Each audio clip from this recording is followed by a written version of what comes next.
To బీజేటీవీ. ముందుగా headlines చూద్దాం. రేవంత్ రెడ్డిపై కేటీఆర్ తీవ్ర వ్యాఖ్యలు. సీఎం వ్యాఖ్యలు తెలంగాణకు శాపమన్న కేటీఆర్. అత్యంత అసమర్థత ముఖ్యమంత్రి రేవంత్ రెడ్డి అని విమర్శ. రేవంత్ రెడ్డి వల్ల తెలంగాణ ప్రతిష్ట దెబ్బతింటోందని ఆవేదన.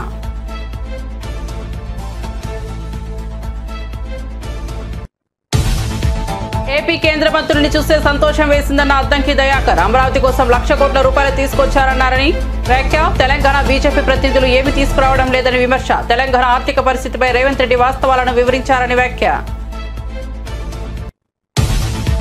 తెలంగాణలో ఆర్టీసీ సమ్మె వాయిదా. తెలంగాణలో ఆర్టీసీ కార్మికులు తలపెట్టిన సమ్మె వాయిదా. మంత్రి పొన్నం ప్రభాకర్తో ఆర్టీసీ జేఏసీ తలపెట్టిన చర్చలు సఫలం.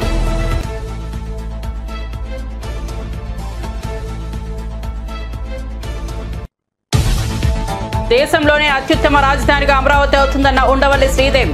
చంద్రబాబు పవన్ కృషితో స్వర్ణాంధ్రప్రదేశ్ నిర్మాణం సాధ్యమన్న శ్రీదేవి.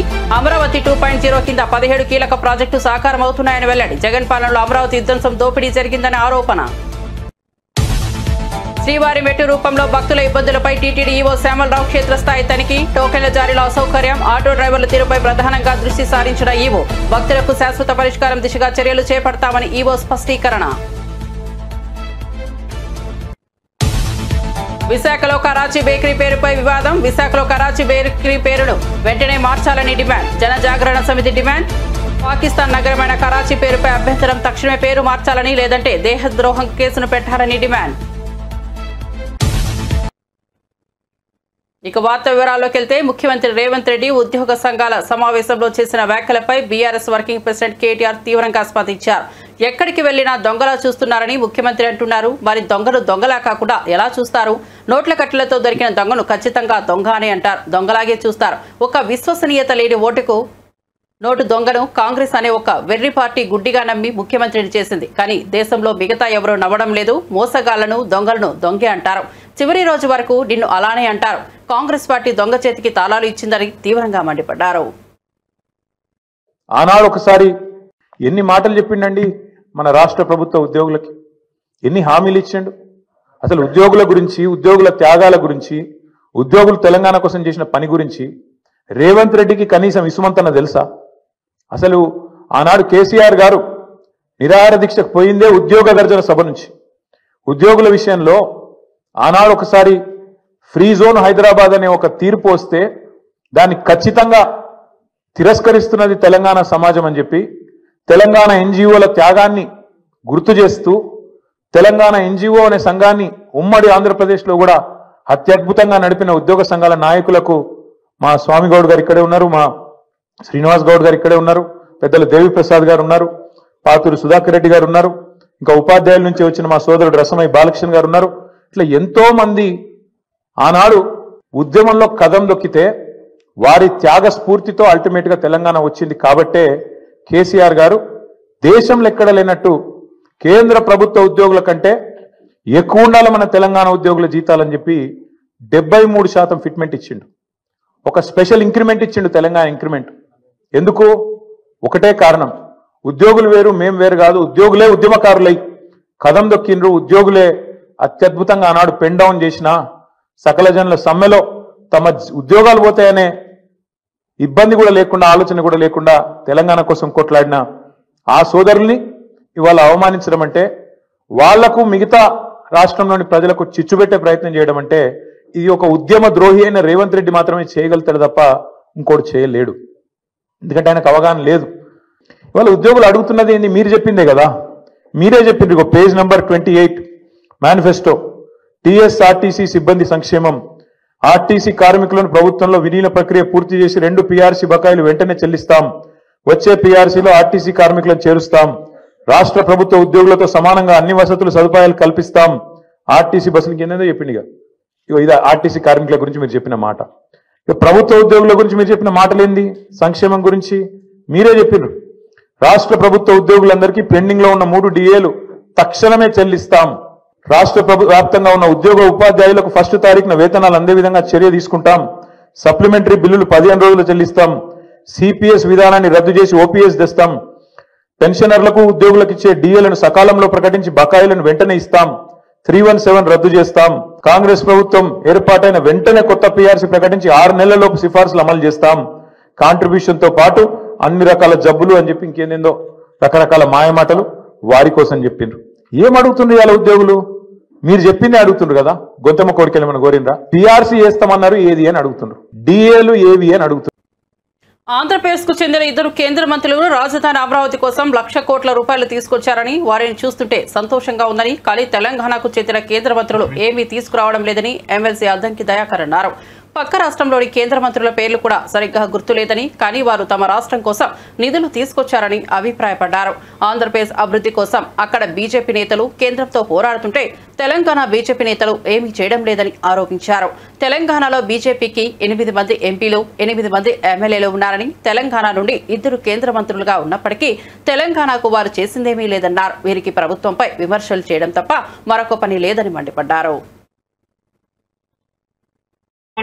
పథకాలన్నీ మావే, మేం చేసినే, మేం పెట్టినే అని అంటున్నాడు బండి సంజయ్. నేనంటున్నా, మీకు నిజంగా చిత్తశుద్ధి ఉంటే, మీకు నిజాయితీగా రాజకీయాల పట్లనో ఈ తెలంగాణ ప్రజల పట్లనో మీకు చిత్తశుద్ధి ఉంటే మీరు శ్వేతపత్రం విడుదల చేయండి. మీ ప్రభుత్వం ఏమిచ్చిండ్రో ఈ రాష్ట్రానికి. గతంలో ఆయన కిషన్ రెడ్డి గారు చెప్పిన 9 లక్షల కోట్ల రూపాయలు ఇచ్చినామని చెప్పి టీఆర్ఎస్ ప్రభుత్వం హయాంలో. ఇలా తెలంగాణ ప్రభుత్వం ఎంత పన్నుల రూపంలో కడుతున్నామో, మాకెట్లా డెవల్యూషన్ ఆఫ్ ఫండ్స్ వస్తున్నాయని మేము అడగట్లే. మీరుగా ఈ రాష్ట్రానికి ప్రత్యేకంగా మీరు చేసిన పథకాలు, వాటి వివరాలు కనుక చెప్పితే ప్రజలు తెలుసుకుంటారు. కనీసం నిస్సిగ్గుగా, నిర్లజ్జగా మాట్లాడుతున్న పరిస్థితి. అలా ఈటల రాజేందర్ గారు of BRS, of BJP, same ఇక్కడ రాజకీయాలు ఉన్నట్టే ఉన్నాడు ఆయన. బీజేపీ కమలం కాడకు బీఆర్ఎస్ కాడ అంటుగట్టినట్టే ఆయన సగం ఆడా ఉన్నాడు, సగం ఈడా ఉన్నాడు. మరి మీరు ఫైనాన్స్ మినిస్టర్గా ఉన్నారు కదా, ఈ అరిష్టంతో చేస్తున్న, ఇంత పెద్ద ఎత్తున చేస్తున్న అప్పులు వద్దని చెప్పి నివారించిందా? మీరు భరిస్తున్నారు.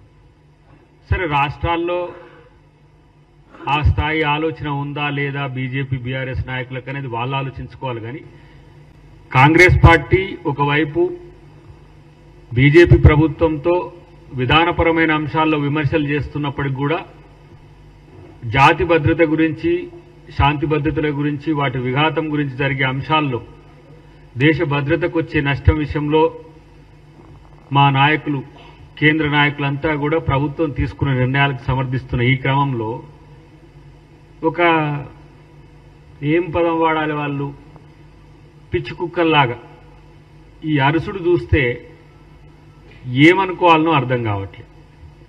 సరే, తెలియని వాళ్ళ అంటే కాదు. ఒక ఆయన ఫైనాన్స్ మినిస్టర్గా చేసిండు గతంలో, ఇదే కేసీఆర్ ఇలాకాలో హయాంలో. ఒక ఆయన ఏమో కేంద్ర మంత్రిగా ఎలగబెడుతున్నాడు. ఒక ఆయన ఏమో ముఖ్యమంత్రి కొడుకు, నేనే సగం ముఖ్యమంత్రి అని తిరిగిన ఆయన ఒక ఆయన ఇష్టానుసారంగా మాట్లాడుతున్నారు. ఇలా బీఆర్ఎస్ బీజేపీ నాయకులు మాట్లాడడానికి కనీసం బుద్ధితోనన్నా మాట్లాడాలి కదా. ఎట్లాగూ నోటి శుద్ధి లేకున్నా సరే,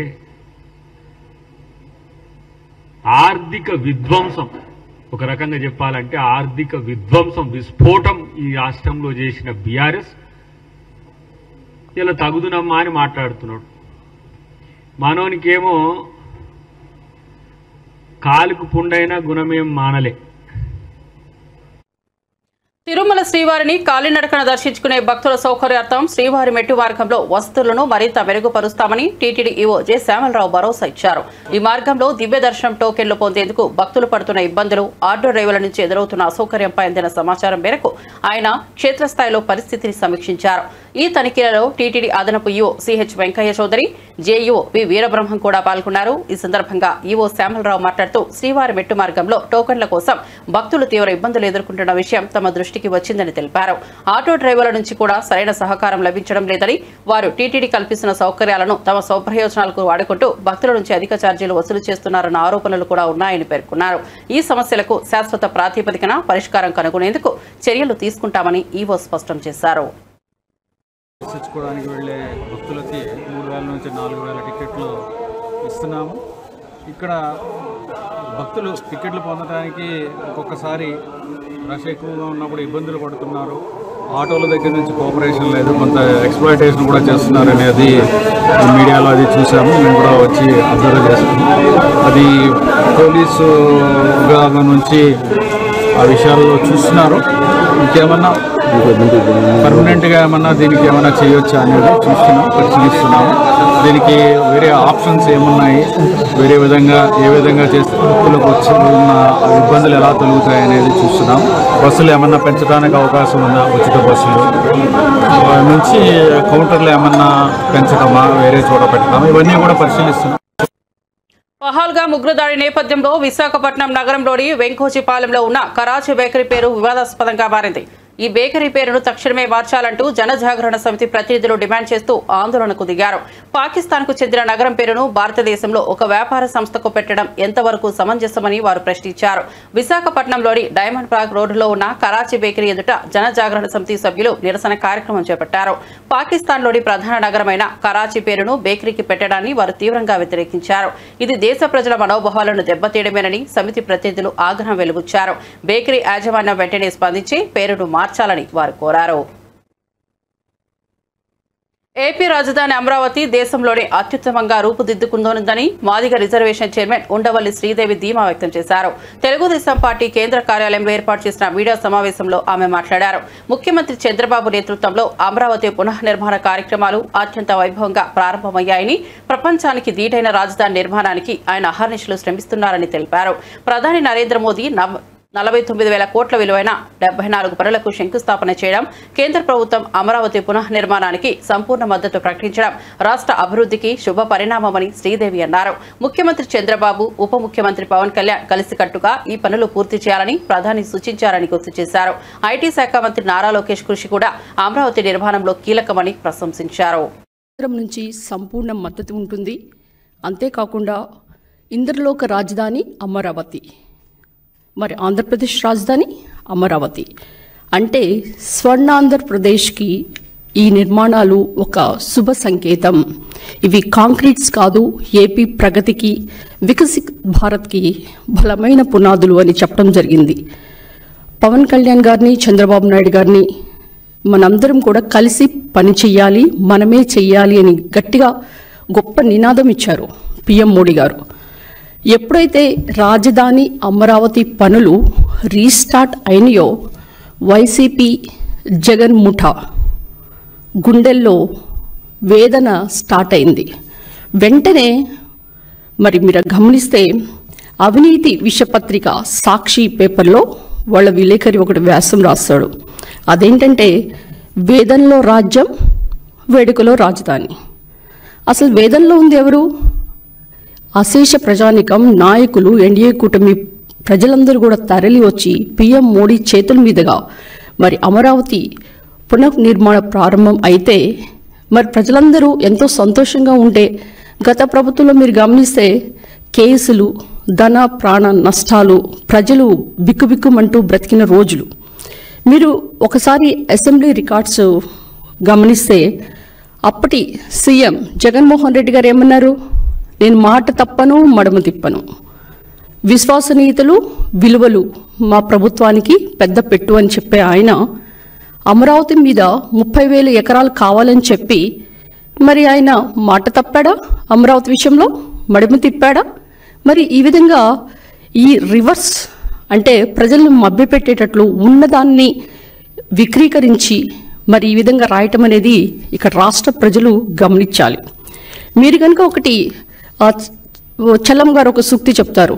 అదేంటంటే కృష్ణ శాస్త్రి బాధ ప్రపంచానికి బాధ, శ్రీశ్రీ బాధ ప్రపంచానికి బాధ అని చెప్తారు. అంటే ఈ యొక్క సూక్తి అనేది సరిగ్గా జగన్మోహన్ రెడ్డి గారికి సరిపోద్ది. ఎందుకంటే ఇప్పుడు రాష్ట్ర ప్రజలందరూ కూడా సంతోషంగా ఉంటే మరి వేదనలో ఉంది, బాధలో ఉంది ఎవరు? జగన్మోహన్ రెడ్డి గారు. ఆయన కనుక ఆయన చెప్పిన మాటలు అమరావతి గురించి ఏ విధంగా మరి అమరావతిని అటకెక్కించారో, పనులు ఏ విధంగా చేయకుండా మరి అమరావతిని కొల్లబడిచారో రాష్ట్ర ప్రజలందరూ దాన్ని గమనించాలి. మరి దుర్యోధనుని యొక్క అత్యాసే కురువంశం నాశనం. అంటే ప్రతి దానికి కూడా నాకే కావాలి, నేనే దోచుకోవాలి, దోచుకో పంచుకో తినుకో అని కాన్సెప్ట్లతో అక్కడ రాజధాని పనులు అటకెక్కించి రోడ్లను తవ్వేసి కంకర్లు కొట్టేసి మరి ఆయన చేసిందేంటి? కార్యకర్తలకి అక్కడ వైసీపీ బాపట్ల ఎంపీ అయిన నందిగం సురేష్కి దోచిపెట్టాడు. తెలంగాణ పేద రాష్ట్రం కాదు, దేశంలోనే అత్యధికంగా వరి పండించే రాష్ట్రమని, నిజాం కాలం నుంచే రైల్వే రవాణా వ్యవస్థలు ఉన్నాయంటూ ఎంపీ ఈటెల రాజేందర్ పేర్కొన్నారు. కాకతీయులు నిర్మించిన చెరువులు తెలంగాణలో అభివృద్ధికి అద్దం పడతాయని చెప్పారు. అలాంటి తెలంగాణను ముఖ్యమంత్రి రేవంత్ రెడ్డి దివాలా తీశాడంటూ దివాలా కోరు మాటలు మాట్లాడుతున్నారని ఎద్దేవా చేశారు. సన్న బియ్యంతో అన్నం తిన్న మొట్టమొదటి రాష్ట్రంగా తెలంగాణ నిలిచిందని గుర్తు చేశారు. పరిపాలించే అనుభవం లేకుండా రేవంత్ ఏం మాట్లాడాలో కూడా తెలియక మాటలతో తప్పుదారి పట్టిస్తున్నారని విమర్శించారు. పాలన అనుభవం లేనివాడు పాలకుడిగా ఎలా ఉంటాడో ప్రజలు గమనిస్తున్నారని హెచ్చరించారు. అనుభవం లేక ఏది మాట్లాడనో, ఏది మాట్లాడకూడదో, ఏది చేయాలనో, ఏది చేయకూడదో ఆ గంభీరత లేనటువంటి రేవంత్ రెడ్డి ఇవాళ చివరికి తెలంగాణ రాష్ట్రాన్నే ఒక దివాలాకోరు రాష్ట్రంగా, తెలంగాణ ప్రజల్ని ఎందుకు పనికిరాని వాళ్ళుగా ఇవాళ చిత్రీకరించే ప్రయత్నం చేయడాన్ని తీవ్రంగా ఖండిస్తున్నాం. తెలంగాణ ప్రజలారా, మీరు లోతుగా ఈ సందర్భంలో ఆలోచించవలసిన అక్కడ ఉంది. నిజంగా రేవంత్ రెడ్డి గారు చెప్పేది నిజమా? దానికి వాస్తవాలు ఏంటి తెలుసుకోవాల్సిన అక్కడ ఉన్నది. నిన్నటి దాకా శాసనసభలో 10 సంవత్సరాల కాలం పాటు పర్ క్యాపిటా ఇన్కంలో నంబర్ 1 తెలంగాణ, వరి ఉత్పత్తిలో నంబర్ 1 తెలంగాణ, జిఎస్డిపి పెరుగుదలలో నంబర్ 1 తెలంగాణ, 4 కోట్ల జనాభా అయినప్పటికీ కూడా అనేక రాష్ట్రాల కంటే కూడా బడ్జెట్లో అత్యధిక పెట్టిన రాష్ట్రం తెలంగాణ. ఇవాటికి నిన్న మొన్న కూడా బట్టి విక్రమార్క గారు పెట్టిన బడ్జెట్ 3,04,000 కోట్లు అనుకుంటా నాకు తెలిసి. 4 కోట్ల జనాభా కలిగినటువంటి ఒక రాష్ట్రం 3,04,000 కోట్ల రూపాయల బడ్జెట్ పెట్టిందంటే ఇవాళ ఇది ఎట్లా దివాళా తీసిన ప్రభుత్వం, ఎట్లా దివాళా తీసిన రాష్ట్రమో చెప్పగలిగే దమ్ముందా అని చెప్పి నేను అడుగుతా ఉన్నా. రేవంత్ రెడ్డి గారికి ఒక నైజం ఉంది. మోసగించే వాళ్ళని నమ్ముతారు, అబద్ధాలనే ప్రజలు ఇష్టపడతారు, అబద్ధాలు చెప్పే నాయకులనే ఆదరిస్తారనేటువంటి మాట ఏతుందో ఇవాళ ఆయన మాటలు ఇవాళ నిజమని ప్రూవ్ అయింది. అలా కానీ ఆనాడు మాట్లాడిన మాటలు పెద్దెవరు పట్టించుకోలే. కానీ ఇవాళ మీరు మాట్లాడుతున్న మాటలు తెలంగాణ ప్రజల ఆత్మస్థైర్యం దెబ్బతింటా ఉంది, తెలంగాణ ప్రజల ఆత్మగౌరవం దెబ్బతింటా ఉంది. తెలంగాణ ప్రజలలో ఏ సాహసం, ఏ కమిట్మెంట్, ఏ పని చేయాలని తపన ఉంటుందో ఇలా అది దెబ్బతింటా ఉంది. నువ్వు ధ్వంసం చేస్తున్నది నీకు అధికారం ఇచ్చిన కర్మానికి, నువ్వు ధ్వంసం చేస్తున్నది నీ కాంగ్రెస్ పార్టీని మాత్రమే కాదు, నువ్వు ధ్వంసం చేస్తున్నది తెలంగాణ సమాజాన్ని ధ్వంసం చేస్తున్నావు, తెలంగాణ రాష్ట్ర గొప్పతనాన్ని ధ్వంసం చేస్తున్న విషయాన్ని నువ్వు మర్చిపోవద్దని చెప్పి నేను మనవి చేస్తా ఉన్నా. ఇవాళ నేను ఆర్థిక మంత్రిగా పనిచేసిన 5 సంవత్సరాలు. నేను మొట్టమొదటి ఆర్థిక మంత్రిగా పనిచేసిన 2014 నుంచి 2018-19 వరకు 6 బడ్జెట్లు ప్రవేశపెట్టా. 2014 జూన్ 2వ తారీఖు నాడు తెలంగాణ రాష్ట్రం ఏర్పాటైన తర్వాత ఫస్ట్ బడ్జెట్ని మొదలుపెట్టి 2018-19 వరకు 6 బడ్జెట్లు ప్రవేశపెట్టాను. నేను బడ్జెట్ ప్రవేశపెట్టుతున్న అన్ని సందర్భాల్లో కూడా ఆనాడు నా సంభాషణలు చెప్పిన నేను చాలా కొత్త రాష్ట్రమే అయినా. విశాఖ జిల్లా పద్మనాభం మండలం కృష్ణాపురంలో ఏర్పాటు చేసిన ఎంఎస్ఎంఈ మీటింగ్ లో టీడీపీ స్టేజ్ అకస్మాత్తుగా కూలిపోయింది. ఈ ప్రమాద సమయంలో స్టేజ్ పై మంత్రి కొండపల్లి శ్రీనివాస్, ఎమ్మెల్యే గంటా శ్రీనివాస్ ఉన్నారు. ఫోటోలు దిగేందుకు గ్రామస్తులు ఒక్కసారిగా స్టేజ్ పైకి ఎగబడడంతో బరువును తట్టుకోలేక స్టేజ్ కూలిపోయింది. అయితే మంత్రి, ఎమ్మెల్యేలు త్రుటిలో ప్రమాదం నుంచి బయటపడడం ఊపిరి పీల్చుకునేలా చేసింది. అక్కడికక్కడే పోలీసులు, పార్టీ కార్యకర్తలు స్పందించడంతో ఇద్దరు సురక్షితంగా బయటకు వచ్చారు. ఈ ఘటన కార్యక్రమంలో కలకలం రేపగా భద్రతా ఏర్పాట్లపై పలువురు అభ్యంతరం వ్యక్తం చేస్తున్నారు. కార్యక్రమాన్ని తాత్కాలికంగా నిలిపివేశారు.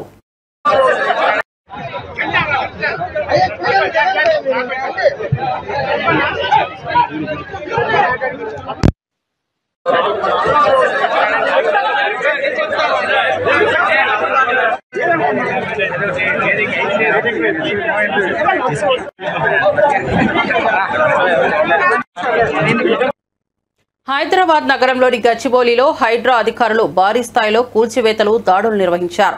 ఈ దఫా Sandhya convention centre, mini hall, food కోర్టులను లక్ష్యంగా చేసుకుని అనుమతులు లేని నిర్మాణాలను తొలగించారు. ఉదయం నుంచే 3 హిటాచ్ బుల్డోజర్లతో కూల్చివేతలు ప్రారంభమయ్యాయి. Fertilizer corporation of India employees housing society layout పరిధిలో రోడ్లు, పార్కులు వంటి ఉమ్మడి స్థలాలను ఆక్రమించి నిర్మించిన గదులు, రెస్టారెంట్లు తొలగించబడ్డాయి. ఘటనా స్థలంలో పోలీసులు బందోబస్తు ఏర్పాటు చేశారు.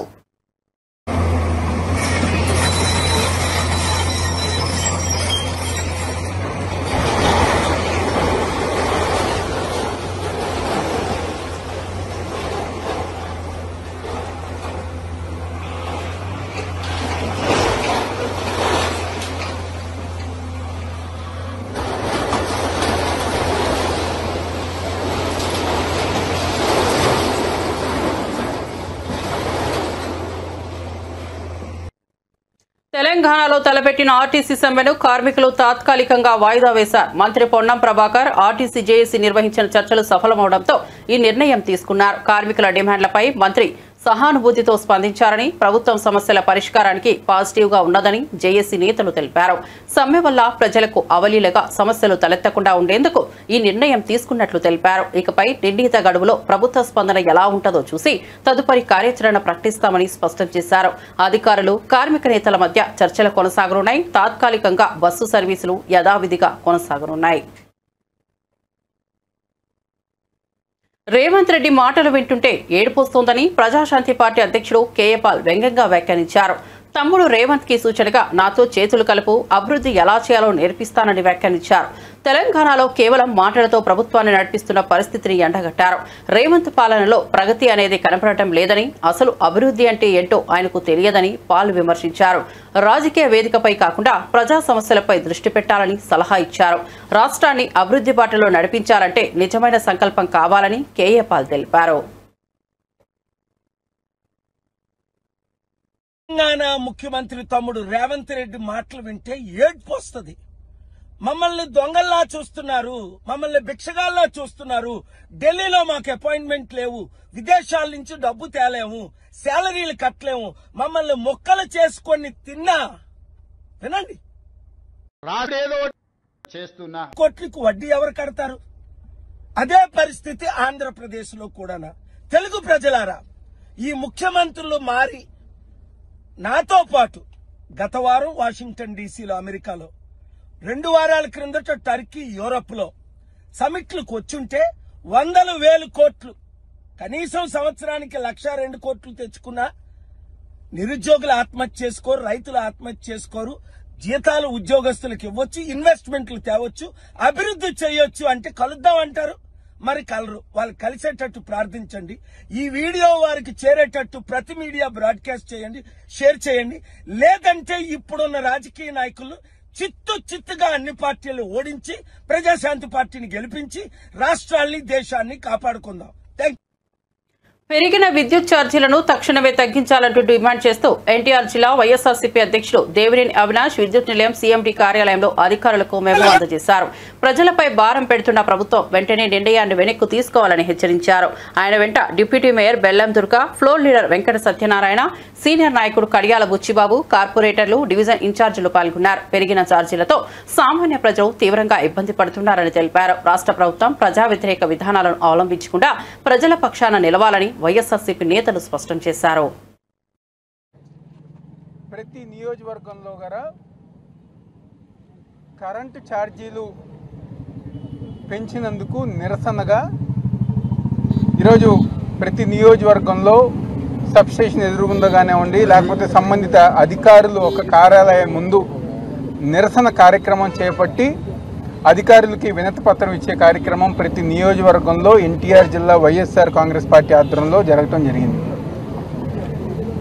ఏదైతే కూటమి ప్రభుత్వం అధికారంలోకి రాకముందు కరెంటు ఛార్జీలు మేము పెంచము అని చెప్పని ఆ రోజు అబద్ధపు హామీలతో అధికారంలోకి వచ్చిన తర్వాత కేవలం సంవత్సరం కాలంలోనే ఈరోజు సామాన్య ప్రజానికం ఇబ్బంది పడే విధంగా వాళ్ళ నడ్డి విరిచే విధంగా ఈరోజు కరెంటు ఛార్జీలు పెంచింది కూటమి ప్రభుత్వం.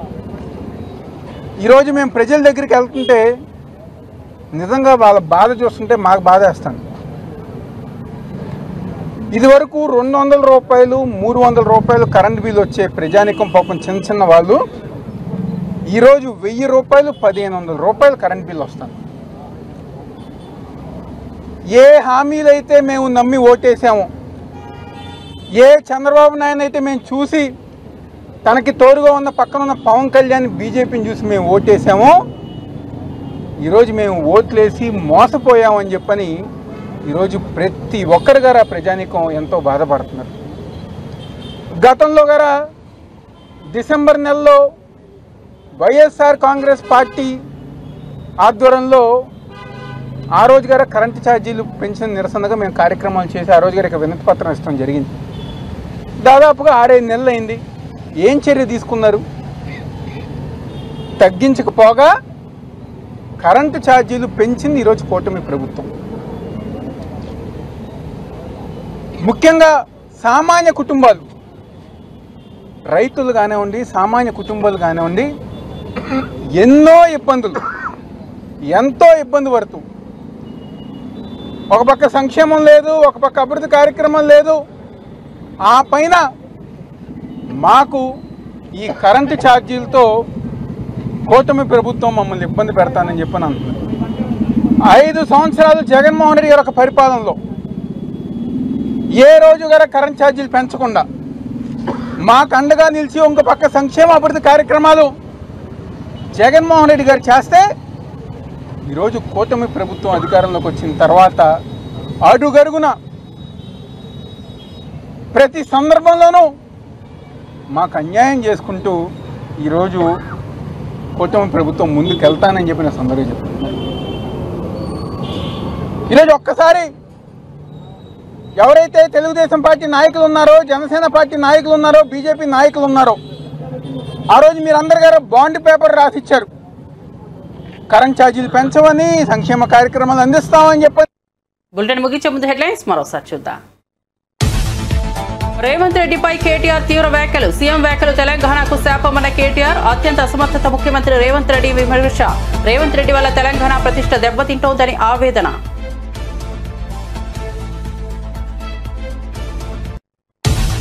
ఏపీ కేంద్ర మంత్రుల్ని చూస్తే సంతోషం వేసిందన్న అద్దంకి దయాకర్. అమరావతి కోసం 1,00,000 కోట్ల రూపాయలు తీసుకొచ్చారని, తెలంగాణ బీజేపీ ప్రతినిధులు ఏమీ తీసుకురావడం లేదని విమర్శ.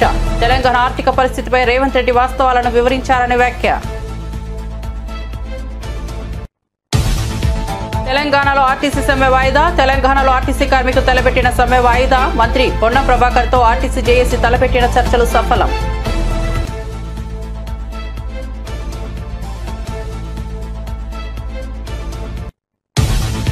దేశంలోనే అత్యుత్తమ రాజధానిగా అమరావతి ఉండవల్లి శ్రీదేవి.